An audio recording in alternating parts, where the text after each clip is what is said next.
Bueno, shalom a todos. Damos gracias al Eterno que nos ha sostenido con vida, nos ha guardado hasta este momento, cuando podemos compartir otra clase de Torah con ustedes.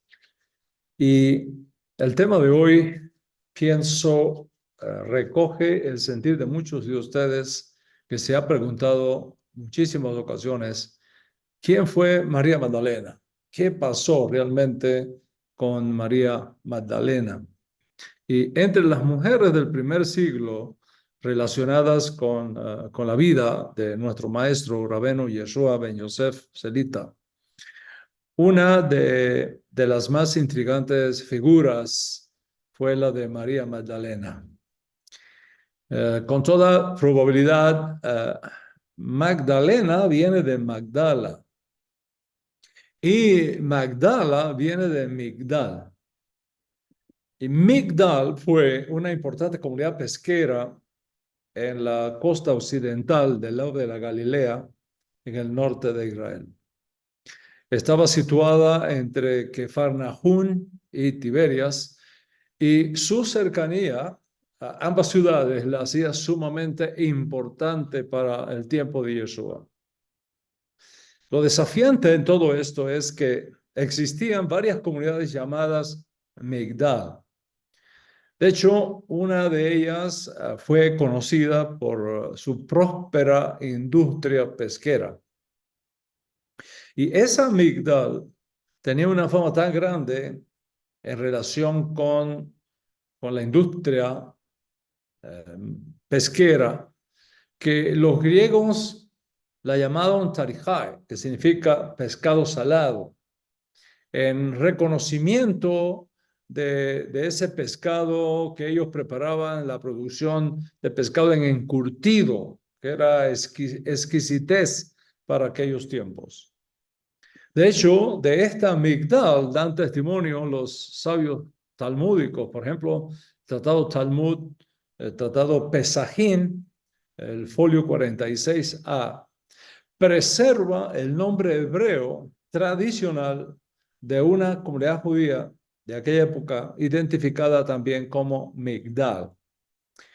Ahí lo pueden ver en su pantalla, especialmente en el destacado azul del texto. Los sabios talmúdicos en esta página, en este folio, están hablando de la distancia entre Migdal y Tiberias. Se identifica el pueblo de Magdala como Migdal Nunaya. Eso es lo que tienes en azul en el texto hebreo. Migdal Nunaya, como puedes observar en tu pantalla. Migdal Nunaya podría traducirse muy bien como torre de pescado, y eso ya de por sí te da una referencia de lo floreciente que fue la industria pesquera en esa ciudad. Este enclave fue un importante centro pesquero durante la época del Segundo Templo y ofrece una ventana invaluable a la economía, a la religión, a cómo era la vida cotidiana antigua en Israel. Porque allí se encontró una importante comunidad judía desde antes del primer siglo. Sin embargo, como les dije previamente, varias comunidades fueron conocidas como Migdal. Y existe la posibilidad de que la referencia talmúdica no se refiera precisamente a la actual Migdal, sino a otra que llevaba ese mismo nombre. Pero no podemos estar seguros de que Miriam de Magdala, María Magdalena, fuera oriunda de allí. Seguramente sí lo fue de alguna de las comunidades judías conocidas como Magdala, y de ahí Miriam de Magdala. Si nosotros tomamos Magdala, la ciudad en ruinas que ha sido descubierta recientemente, eso indica que su posición geográfica era estratégica, era impresionante.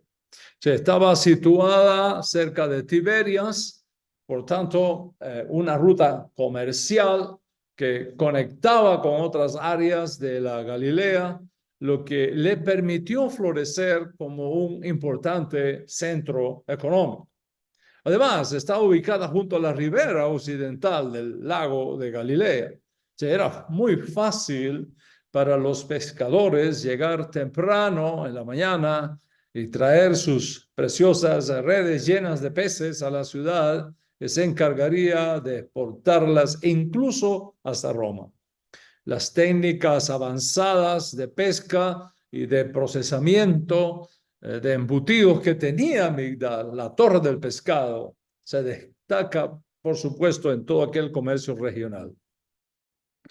En nuestros documentos antiguos que llamamos el Código Real, Magdala se insinúa como el hogar de María Magdalena. María Magdalena fue una figura prominente en el ministerio de nuestro Rabí. Dicen nuestros libros que ella era una de las que les servía con sus bienes.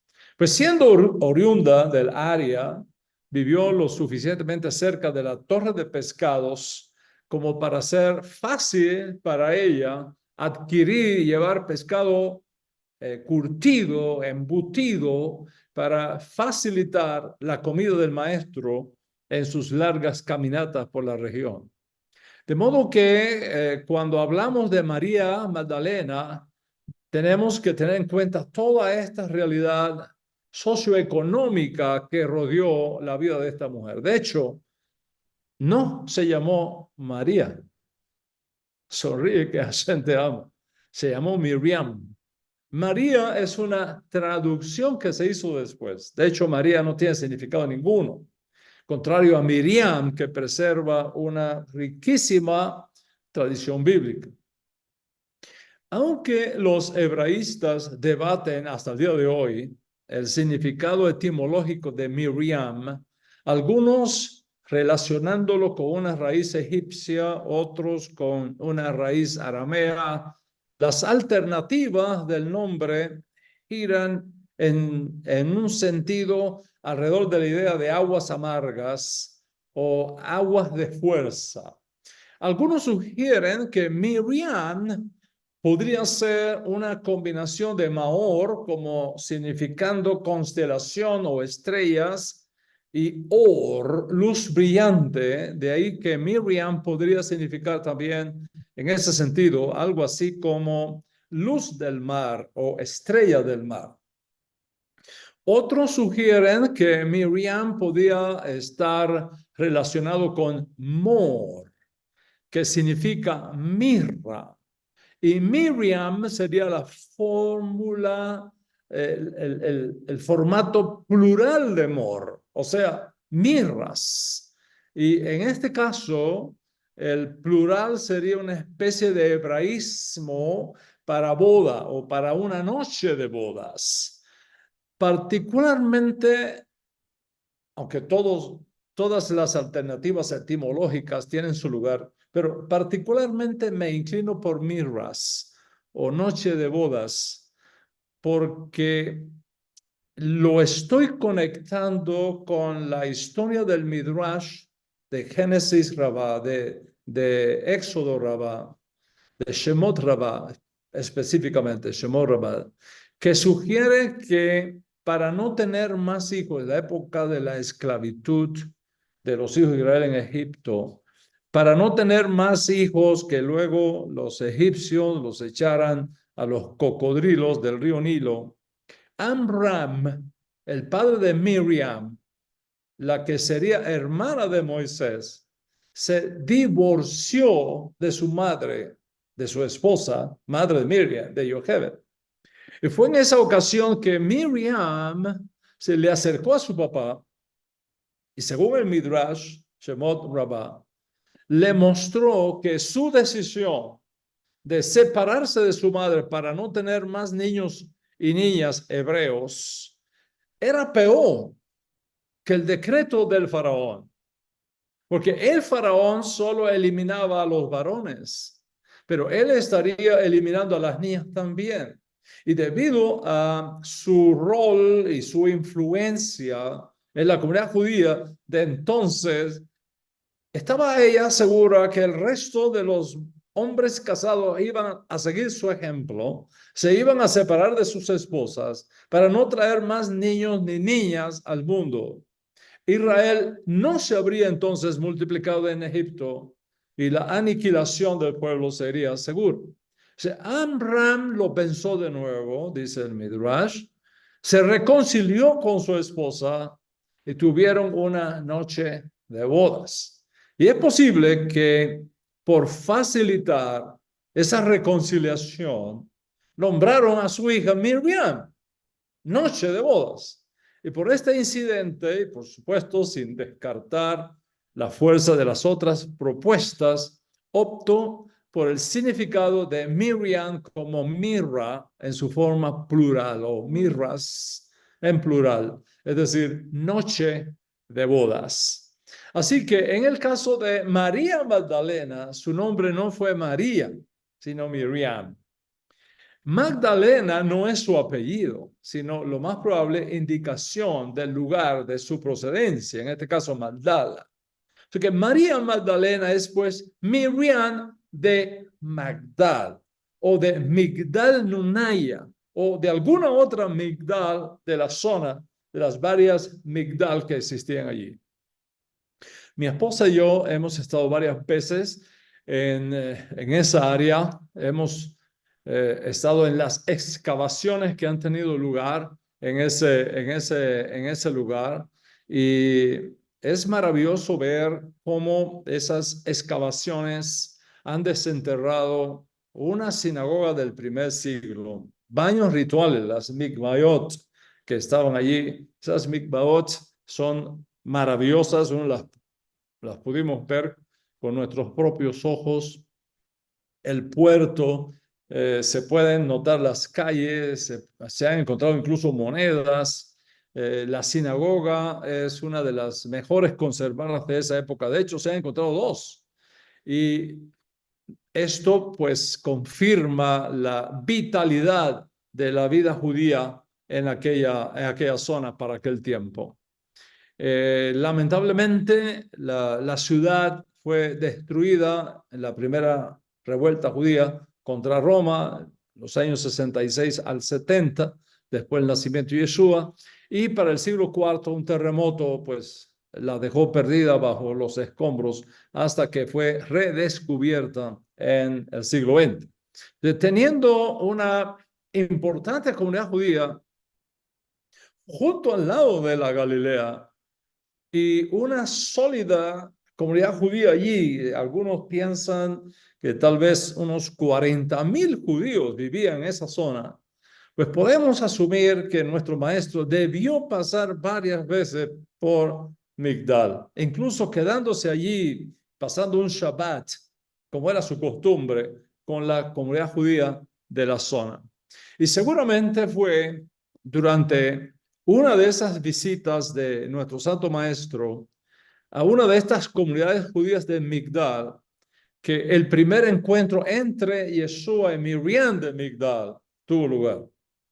De hecho, en dos de nuestros masoretas canónicos se menciona a Miriam de Migdal. En Meir, en el Evangelio de Marcos, capítulo 16, el verso 1, que es nuestro primer masoreta canónico en escribirse, leemos de al menos 3 mujeres judías que formaron parte del equipo de Yeshua. El texto dice de la siguiente manera, lo puedes compartir conmigo en tu pantalla inteligente. Meir capítulo 16, el verso primero. Pasado el día de Shabbat, Miriam de Magdala, Miriam la madre de Jacob y Salomé compraron aceites esenciales para ungirle. Observa eso. Miriam de Magdala, Miriam, la madre de Jacob, y Salomé compraron aceites esenciales para ungirle. La mirra, de hecho tengo mirra acá. La mirra esta que tengo aquí, la mirra, sí, que de hecho es uno de mis aceites esenciales favoritos. La mirra y el aloe fue parte de las especias esenciales que se utilizaban para ungir los cuerpos de los que iban a ser sepultados. De todos es sabido que la mirra se usaba no solo en Israel, también en toda la región del Mediterráneo, en los rituales funerarios. De hecho, el Masoreta Yohanan, en nuestro Código Real, se nos dice que Joseph de Arimatea y Nicodemo, discípulos secretos del Ribi, tuvieron el honor de darle judía sepultura y utilizaron el sepulcro familiar de Joseph. Y nos dice el texto que Nicodemo trajo consigo 2 paquetes ya mezclados, como 100 libras, o sea, unos 22 kilogramos en cada paquete, de aceites esenciales de mirra y aloe combinados entre sí. Estos paquetes ya los vendían preparados, mezclados, para cumplir con las leyes relativas al entierro en aquellos tiempos. Trajeron también telas de lino fino para envolver el cuerpo sin vida del maestro. Tenemos que recordar que en aquellos tiempos los sepulcros no eran como los nuestros hoy día. La mayoría de las veces eran cuevas naturales que no podían proteger de los olores del medio ambiente. Pero hoy sabemos que estos aceites esenciales que usaron tenían propiedades antisépticas y antimicrobianas significativas para prevenir la descomposición rápida del cuerpo, de modo tal que unido a las propiedades aromáticas de estos aceites, pues protegía de malos olores en el área como resultado de la descomposición natural del cuerpo enterrado. El hecho es que estas 3 mujeres vinieron con más aceites esenciales de alto grado aromático. Eso refleja el cariño, refleja el amor que tenían por su maestro. Y al no poder estar presentes el día mismo del entierro por restricciones propias del mundo socioeconómico de aquella época, de la cultura de aquella época, que ponía ciertas restricciones a las mujeres, al no poder estar presentes también por las festividades religiosas que se estaban dando, no querían perderse la oportunidad de honrar a su maestro, participando de esa noble tarea de ungir su cuerpo y recordar su memoria, aún después de su muerte. Y por otro lado, durante los periodos de duelo, era permitido visitar la tumba del fallecido, lógicamente para honrar sus recuerdos. Y es dentro de ese contexto que podemos entender por qué estas 3 mujeres asumieron la responsabilidad de ir, ungir el cuerpo del maestro, de honrar su memoria. Y en la tradición judía, normalmente se menciona de primero a la persona más importante. Y en este texto, al mencionar de primero a Miriam de Migdal, podemos asumir que ella fue la que tuvo la idea de prepararse bien y pasado el día de Shabbat, de gran solemnidad que era aquel día de Shabbat, ir entonces al sepulcro y honrar la memoria de su maestro. Esto significa, ya te va diciendo, que Miriam de Migdal tenía un rol de liderazgo connotado entre los grupos íntimos del maestro, que incluyeron tanto hombres, por supuesto, como mujeres, lógicamente, cada uno dentro de su propia jurisdicción cultural. Lamentablemente, muchos han querido vender la idea de que María Magdalena era una prostituta arrepentida y que su amor por Jesús pues la llevó a ser perdonada. Sin embargo, esta imagen popular difiere de la realidad que nosotros encontramos en nuestros masoretas canónicos. En los 4 evangelios, en los 4 masoretas canónicos, Miriam de Migdal siempre está presente durante el ministerio del Maestro en la Galilea. Le sigue hasta Jerusalén. Fue testigo de su crucifixión. Estuvo cerca con Miriam, la madre de Ribi. Estuvo cerca de la otra Miriam. Estuvo cerca de Salomé. En el momento cuando el maestro está siendo colgado en el madero.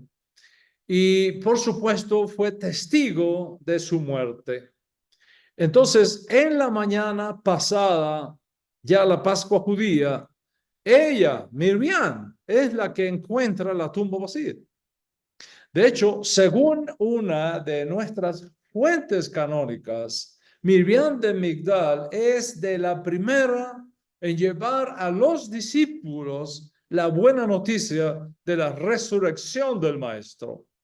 Y esa misión de ir y llevar tan importante noticia, la coloca incluso en una posición de función de apóstol, no del oficio apostólico propiamente dicho, pero sí en una función de apóstol, en una misión apostólica. Excepto Lucas, tanto en algunos manuscritos de Meir, el primer evangelio, como en Matay, como en Yohanan, Miriam de Migdal estuvo entre las 2 primeras personas en todo el mundo en ver a Yeshua resucitado. Y en el Masoreta Yohanan es representada como la primera en ver al maestro. Porque sucedió algo interesante, que cuando las mujeres, junto con ellas, llegan al sepulcro al verlo vacío, van y avisan a los discípulos. 2 de ellos, Simón y Johanán, vienen corriendo, lo confirman, se regresan al resto, pero Miriam se queda allí, sola, frente al sepulcro. Y es ella, solo ella, quien ve al maestro resucitado por primera vez. Piensa en eso. Miriam de Migdal, el primer ser humano, Miriam de Migdal, el primer ser humano en ver al Mesías resucitado.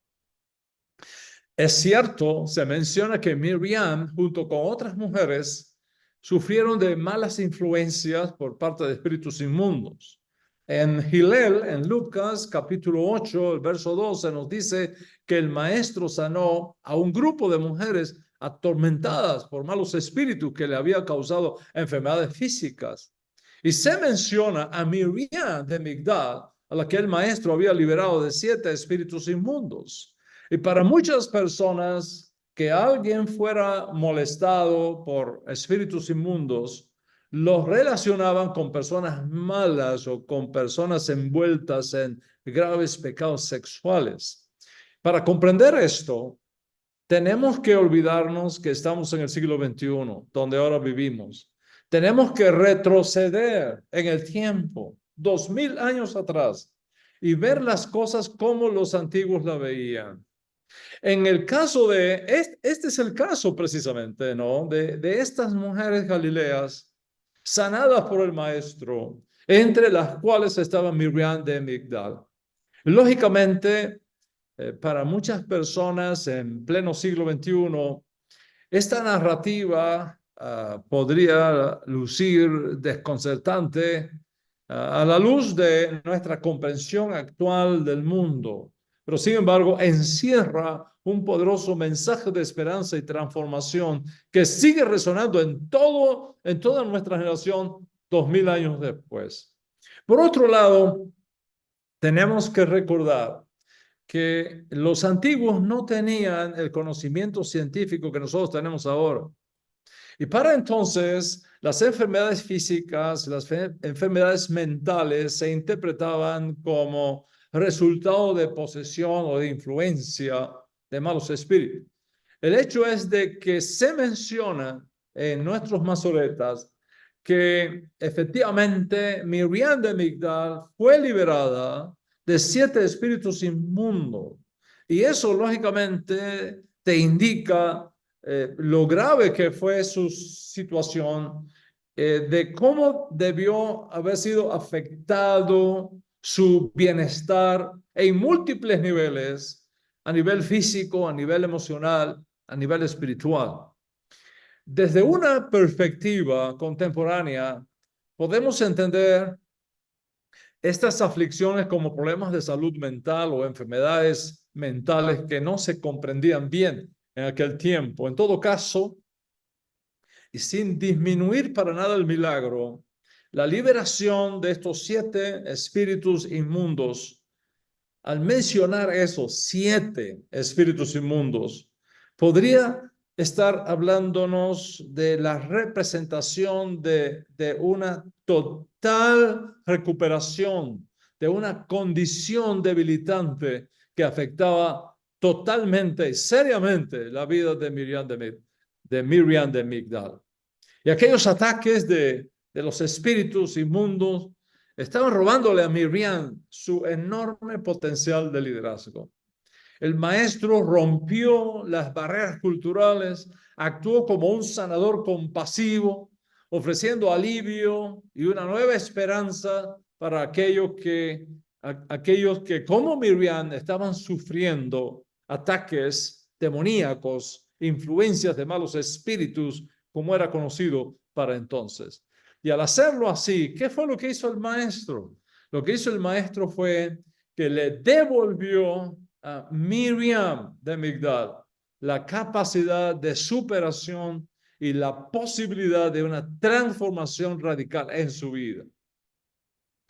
Algunos han preguntado por qué Rabino Shaul no menciona a Miriam de Migdal en la lista de los que fueron testigos oculares de la resurrección de Yeshua. Te puedes leer, por ejemplo, en 1 Corintios capítulo 15, donde Rabino Shaul menciona las personas que vieron a Yeshua resucitado. Nos da una lista. El primero que coloca Rabino Shaul es Shimon Kefa. Ese es el primero. Después los 12, el grupo de los 12, lógicamente excluyendo al traidor, pero como el grupo se conocía como los 12, se siguieron llamando los 12 aún después de la muerte de Judas. Después, más de 500 hermanos a la vez que menciona el Rabino Shaul. Luego, su hermano Jacob, y finalmente, Rabino Shaul mismo, que recibe la visión de Yeshua resucitado. Pero cuando uno lee esa lista, ¿no? Uno se pregunta, ¿dónde está Miriam? ¿Dónde está Miriam de Migdal, María Magdalena? ¿Dónde está Miriam de Migdal en esta lista? Cuando según los masoretas canónicos, ella fue la primera persona en el mundo que vio al Mesías resucitado. La respuesta es que cuando Rabino Shaul escribió eso, él no conocía todos los detalles que luego aparecieron en los evangelios, porque de haberlo sabido lo habría mencionado primero, como mencionó a muchas otras mujeres que sirvieron durante su ministerio a los no judíos en el Imperio Romano. Es decir, Rabino Shaul escribe primero que los evangelistas. Simplemente no hubo la intención de opacarla, no hubo la intención de degradarla, lo aleno. Simplemente fue eso. Los evangelios se escribieron mucho tiempo después de 1 Corintios 15. Y por otro lado, la imagen de María Magdalena como una prostituta es una seria desviación de nuestros escritos canónicos y nada tiene que ver con los informes que tenemos de ella en estas narrativas. Es totalmente incorrecto relacionar la sanidad de Miriam y aquellas otras mujeres de la perturbación de espíritus inmundos con pecados de prostitución o inmoralidad. La reputación de María Magdalena como ramera no tiene fundamento en los evangelios canónicos. La leyenda de la Edad Media que asocia a Miriam de Migdal como una prostituta que huye a Egipto, que se volvió una ermitaña en un desierto, no tiene fundamento en nuestros evangelios canónicos. Es solo eso, una leyenda, sin ningún fundamento histórico. Por lo tanto, Miriam de Migdal no tiene nada que ver con María de Betania, no tiene nada que ver con la pecadora arrepentida que jugaba con sus cabellos bañados en lágrimas los pies del maestro. Tampoco tiene que ver con la mujer samaritana de Yohanan 4, asociándola como muchos han hecho equivocadamente con Miriam de Migdal, ni mucho menos con la mujer sorprendida en el acto mismo de adulterio que presenta un texto no canónico tardío en Juan 7. Pues es cierto, existen algunos evangelios gnósticos. Presta mucha atención. Evangelios, sí, existen algunos evangelios gnósticos, no canónicos, gnósticos, que hablan de Miriam de Migdal. Si leemos, por ejemplo, el Evangelio de Tomás o el Evangelio de Felipe, incluso el Evangelio no canónico conocido como el Evangelio de María del siglo II, los autores no canónicos de estos evangelios, que eran gnósticos, no representan la realidad del mundo judío de Yeshua. Muestran en estos evangelios, se muestran conflictos entre María Magdalena, Miriam de Migdal, por ejemplo, y el apóstol Pedro. En esos evangelios gnósticos se informa, por ejemplo, que en una ocasión el apóstol Pedro le llamó la atención a Miriam y tanto Yeshua como el apóstol Leví defienden a María Magdalena. Hay que decir también que en estos evangelios no canónicos presentan a Miriam de Migdal como una mujer visionaria, incluso con suficiente conocimiento como para corregir a los apóstoles y con una comprensión espiritual de Yeshua superior a la de los propios apóstoles. Es cierto también que, por ejemplo, en el evangelio no canónico de Felipe, se registra que Yeshua besa a Miriam de Migdal, a María Magdalena, la besa en varias ocasiones. Por supuesto, no besos eróticos, pero sí besos de ósculo santo, pero besos, ¿no? Al fin y al cabo.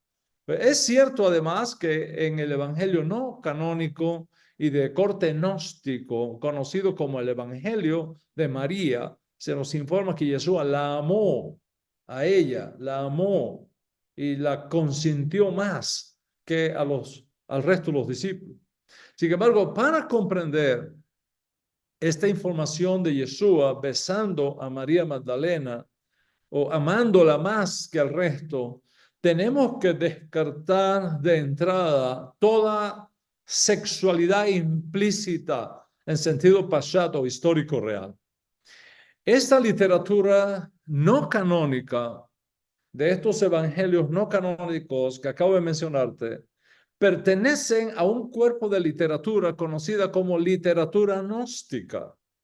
Y la literatura gnóstica tiene sus propias reglas de interpretación. El estilo de la literatura gnóstica se utiliza, por ejemplo, el recurso de metáforas de las relaciones sexuales para describir experiencias espirituales, no pasiones carnales. Por lo tanto, cuando tú lees esta literatura, no debes pasar este dato a la hora de estudiar estos textos no canónicos. En otras palabras, en la filosofía gnóstica, las relaciones sexuales a menudo se usan como metáforas para describir la conexión espiritual entre el ser humano y lo divino, o entre distintas dimensiones de la creación. Lo mismo sucede en la Cábala, por ejemplo, que está llena de gnosticismo y un poco de judaísmo. En la Cábala, la influencia gnóstica en la Cábala, por ejemplo, te va a hablar de la unión de las sefirot, te va a hablar de la unión de las esferas como emanaciones divinas que tienen relaciones sexuales. La unión de las sefirot, particularmente entre Tiferet, belleza, Malhut, reino. La Cábala gnóstica la representa a menudo en términos de una relación sexual que refleja la armonía entre las esferas superiores y las inferiores.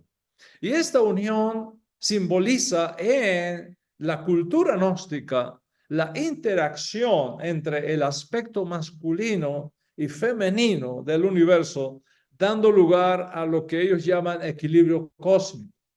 Por tanto, mis amigos, cuando los gnósticos hablan de besar, cuando los gnósticos hablan de relaciones sexuales, están haciéndolo en un sentido alegórico para referirse a un matrimonio espiritual entre el alma y su contraparte divina. Eso tiene su fundamento precisamente en una desviación del misticismo judío bíblico que habla incluso de Israel como la esposa.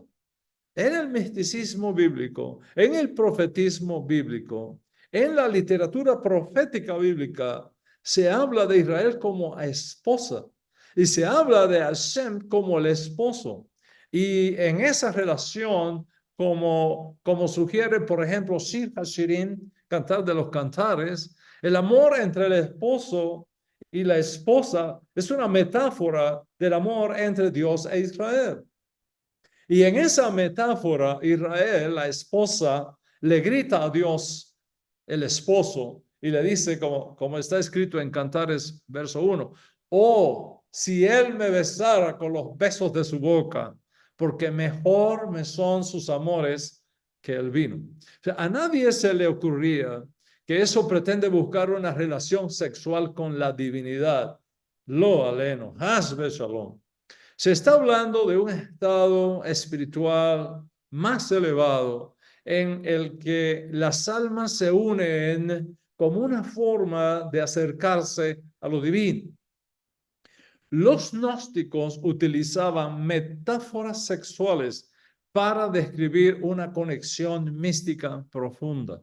Por lo consiguiente, cuando estos evangelios gnósticos, no canónicos, gnósticos, hablan de Yeshua besando a Miriam o amándola más que el resto, tenemos que entenderlo a la luz de lo que significaba el estilo literario de la filosofía gnóstica, que está buscando subrayar ese nivel de espiritualidad en el que el alma se une con Dios como un acto íntimo entre amantes.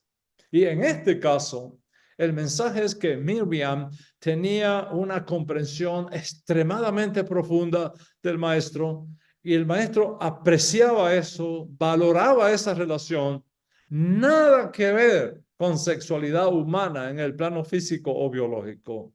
Relacionar a Miriam de Magdala con una ex prostituta arrepentida o con la querida del maestro no tiene nada que ver con la realidad canónica. En conclusión, lo que tenemos aquí, Moray Berrabotai, lo que tenemos aquí es una mujer judía sanada por Yeshua, que decide seguir al maestro junto a otras mujeres judías de su área, que le acompañaron en sus viajes, que le sirvieron con sus bienes, con sus atenciones. Una mujer que fue testigo de su muerte y resurrección y que fue la primera en llevar la buena noticia de que el maestro vivía al resto de los discípulos. Lo que tenemos aquí es una mujer judía que usó la sanidad recibida del maestro como una ocasión para reorientar su vida al lado del mensaje de redención del Ribi, que decidió servir al maestro con sus bienes, con sus atenciones, con sus dotes de liderazgo, y se transforma así en un ejemplo de lealtad, en un ejemplo de valentía, en un ejemplo de sacrificio en aras del mensaje del reino de Hashem que traía el maestro de la Galilea. Miriam de Migdal es un ejemplo de cómo incluso aquellos que parecen estar atrapados en sus propios problemas más profundos pueden encontrar sanidad y una nueva dirección para sus vidas. Miriam de Migdal después de ser liberada, se convirtió en una de las seguidores más fieles del Maestro y fue testigo primario de su resurrección. Su mensaje, pienso, es válido para hoy día, para todas esas mujeres que siguen luchando ahora mismo, en pleno siglo XXI, en este mismo instante que yo estoy hablando, esas mujeres que siguen luchando para superar heridas muy profundas que llevan en sus almas y descubrir cómo pueden tomar de nuevo el potencial dormido en ellas, despertarlo, activarlo y ponerlo a funcionar en aras del reino de Dios. Y eso es lo que más anhelamos que suceda contigo. No solo si eres mujer, sino también si eres varón. Que el Eterno pueda pasar por tu casa, sanar tu alma, sanar tu mente, sanar tu cuerpo, tu familia, traerte paz interior, despertar adentro de ti toda esa riqueza que el cielo ha depositado en tu alma para ayudarte a cumplir tu rol en la redención que ha sido reservado para ti.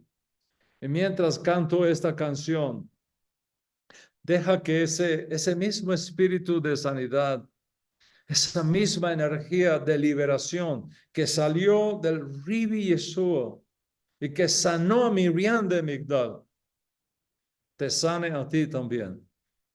Energice tu alma, aleje de ti todo espíritu inmundo, todo espíritu inmundo que te haya estado molestando o que te esté molestando.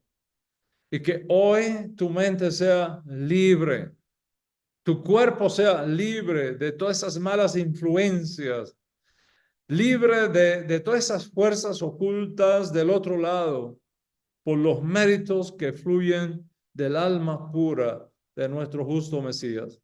Que mientras canto esta canción, la fuerza de Dios Altísimo, el poder de Dios Altísimo que estaba operando en nuestro Santo Maestro y que sanó a Miriam de Migdal, fluye ahora hacia ti, hacia tu casa, hacia tus hijos y te haga bien, te conceda salud, te conceda largura de días y te conceda éxito en toda obra de tus manos. Mientras observas cuidadosamente, con atención, con concentración, estas sagradas letras hebreas que pongo delante de ti en esta hora. Mientras meditas en esas letras hebreas, mientras las observas en un encuentro de tu alma con ellas y lo que ellas representan, al escuchar esta canción, siente como la energía del amor, de la bondad, del poder sanador que estuvo en Yeshua y que sanó a María Magdalena, a Miriam de Migdal, también llegue a ti y te sane. Eso es lo que más deseo con toda mi alma. Eha Elohenu, Echad Adonenu, Echad Shemo, Baruch Elohenu, Baruch Adonenu, Baruch Shemo. Kadosh Elohenu, Kadosh Adonenu, Kadosh Shemo. Kadosh Elohenu, Kadosh Adonenu, Kadosh Shemo.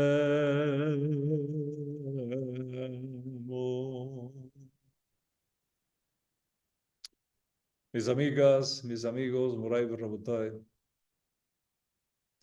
que esa misma gracia, ese mismo poder, esa misma energía sanadora, llena de amor y bondad, que fluyó del alma del maestro y sanó a Miriam de Migdal, pase ahora por tu casa, sane tu familia y ponga dentro de ti paz. Y si esta clase ha sido de bendición para ti, no te quedes con ella. Compártala con tus amigos. Ahora mismo te lo ruego de lo más profundo de mi corazón. Allí en tu propio teléfono celular, haz clic donde dice compartir para que otros también sean bendecidos como tú en esta hora. El Eterno esté contigo, te guarde y te sostenga, como hizo con Miriam de Migdal, ahora y siempre, y con todo nuestro pueblo Israel. Amén, amén.